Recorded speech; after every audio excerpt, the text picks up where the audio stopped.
This was an interesting article from The Guardian from last week. It's titled, Young Women Are the Most Progressive Group in American History. Young Men Are Checked Out. This graphic is actually kind of amazing. So you'll see this graph in a little bit, but this right here is part of the graph that they used to show how women are becoming more liberal and how men are becoming more conservative. So they just added men and women to the graph, and it's quite interesting. It says Gen Z is seeing a historic reverse gender gap, with women poised to outpace men across virtually every measure of political involvement. So, this article speaks to a wider range of things. Women are still going to college at higher numbers than men. Women are still involved, still sticking and staying in the workforce. Single women are still buying homes, and this economy is impacting all of us, but women are still engaged. So, it doesn't surprise me that young women are the most engaged politically. It warmed my heart. Women have not given up and just said, I'm going to take my ball and go home, even if I don't have a job and I might lose my home. Women aren't doing that. Okay, for the article. When Donald Trump strutted onto the stage at the Republican National Convention last month, it was to a raucous cover of James Brown, It's a Man's World. The song credits men with inventing cars, trains, lights, boats, toys, and commerce. And the message was not subtle, at least not to Melissa Deckman. This idea of America needing someone who is a strong, masculine figure, I think the Republican campaign this year is doing it even in a more pronounced and overt way than it did in 2016, said Deckman, CEO of the Public Religion Research Institute. You have a lot of younger men admiring the strength of Trump, or what they think is strong. Deckman would know. In her forthcoming book, The Politics of Gen Z, How the Youngest Voters Will Shape Our Democracy, she dives into the deep political divides between Gen Z women and men and explores how they feel about growing up in the Trump era. Based on interviews with roughly 90 Gen Z political activists, numerous focus groups, and extensive polling, Deckman has identified what she calls a historic reverse gender gap. She has found that Gen Z men are becoming more conservative, as well as increasingly indifferent to politics, bucking longstanding trends dating back to at least the 70s that saw young people across the board voting liberal and men being generally more involved in politics than women. And I am glad about that. I'm glad about that because these men want to strip women's rights. So I hope that they are all too lazy to get to the polls because they want to actively strip women's rights because they're not getting their wife appliance in the home simply because they are born with a peen. Meanwhile, Gen Z women have not only become the most progressive cohort in U.S. history, but are also expected to outpace their male peers across virtually every measure on the political involvement, such as donating money, volunteering for campaigns, registering people to vote, and of course, voting. So this is the graph that I wanted to get to. It's titled The Partisan Gap Between Young Men and Women Almost Doubled in the Past 25 Years. So if you start down here in the year 2000, you can see that there was a 12-point gap between the yellow, which is men, and the purple, which is women. And this line right here, the black line, is even, where it goes conservative at the bottom of the line and liberal at the top of the line. Now, women are always more liberal. If you look at the graph anywhere on this point from the year 2000 up to now, women are always more liberal. But it was only a 12-point gap in the year 2000. And now over here, there is a 23-point gap. Women are way more liberal than men, and men are quite conservative. Now, examining this graph, I don't know what I don't know what happened over here to where women dropped to be this conservative. This looks like it's about 2004. So if you guys can clue me in, what was going on in history or whatever in this country about 2004, about 20 years ago, where women actually got quite conservative? What was going on at that point in time? But regardless, we did that dip, and then it has been up, up, up as far as women getting more liberal, and men have just stayed extra conservative. You know, the Me Too movement, Trump's era was all right here, and women are just like, we can't go back. So that's what we're seeing right now. So this graph is very, very telling. I do want to know what your thoughts are on this, where you see the men are just like, no, they are digging in their heels, and they want to go back to a time when women didn't have access to their own finances, our bodies belong to them or whatever. And women are pushing back hard, saying, we're not going back. Young women were outstripping men on the political engagement well before Joe Biden stepped aside in favor of Kamala Harris, setting the internet ablaze with memes and teeing up yet another presidential contest between Trump and a woman. Now, with Harris, the presumptive Democratic nominee, a generation already riven by a canyon wide political gender gap is watching a contest between a woman who could become the nation's first Black and South Asian female president and a man who likes calling women nasty.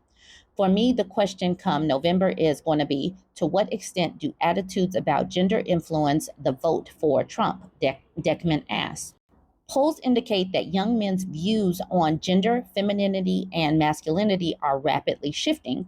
In 2022, 49% of Gen Z men said the United States had become too soft and feminine. Deckman found. Just a year later, 60% of Gen Z men said the same. So it goes from 49% in 2022 to 60% this past year.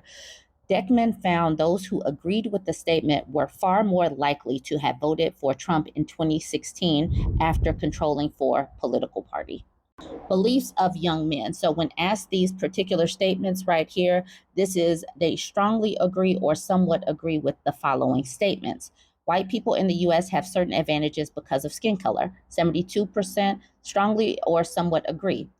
Guys can have their reputations destroyed just for speaking their mind these days. 65% agreed. Men should be represented and valued more in our society. 61% agreed. Feminism is about favoring women over men. Over half agreed. Things would be better if women held more power positions in society and men did more around the house. Only 33% agreed with that. No matter their age, women have long voted at higher rates than men, but that is the only political activity where they have consistently exceeded men. Men historically donated more, volunteered with campaigns more, and otherwise participated in political life more. This year, Deckman believes young women will surpass young men not only at voting but in all political activities. Democrats have historically had a firm grip on voters under 30, a grip they may now be losing. Gen Z men, Deckman noted, have reverted to the mean of men. While they're not necessarily more conservative than that most men, they are more conservative than their millennial counterparts. Not all men. These trends are even more pronounced among white Gen Z men. If you combine the number of independent Gen Z men who lean Republican with those who identify as Republican, Deckman said, young white men look very conservative compared to even older white men. She believes Trump will probably win young white men. In 2020, 49% of white men between the ages of 18 and 29 voted for Biden. So that's 49%. Okay. According to analysis of AP Votecast data by the Center for Information and Research on Civic Learning and Engagement. Meanwhile, 42% voted for Trump. The damage that could do to Harris, however, is mitigated by the fact that white men make up a shrinking segment of Gen Z. About half of Gen Z is white, making it the most diverse generation in U.S. history. Several polls have suggested that Trump could win among Black and Latino men, a claim that Deckman eyes with suspicion, especially since Harris has entered the race and the GOP seems unable to stop themselves from making racist comments about her. Some Republicans have started calling Harris the first DEI president. Deckman surveys have found that Gen Z men are less likely than their female counterparts to say that racial equality is important to them, but 45% do believe that it's important, including 52% of Black Gen Z men. This election seems to be a referendum on should women have equal rights. That's what it seems to me. But obviously, I'm speaking as a woman that is a feminist. Okay, so this graph: Trump with a slim lead among young men overall. Harris favored by young men of color. So if you look at these graphs, Trump is in red, Harris is in blue, Kennedy is in green. Okay, so white men are 35% going to vote for Trump, 31% Harris, 18% Kennedy. I'm not even too concerned about Kennedy. Sorry, y'all. Black men, 30% towards Trump, 37% towards Harris. Hispanic men, 27% towards Trump, 42% towards Harris. Okay, bet. Other, maybe this is biracial people, 28% towards Trump, 29% towards Harris. So that's fairly even. If Donald Trump uses misogynistic, racist language towards Kamala Harris, I think the net effect for young men will be more off putting than not, Deckman said. The end result for him is a net negative. It's also, of course, wrong. This right here is the important part. They don't care.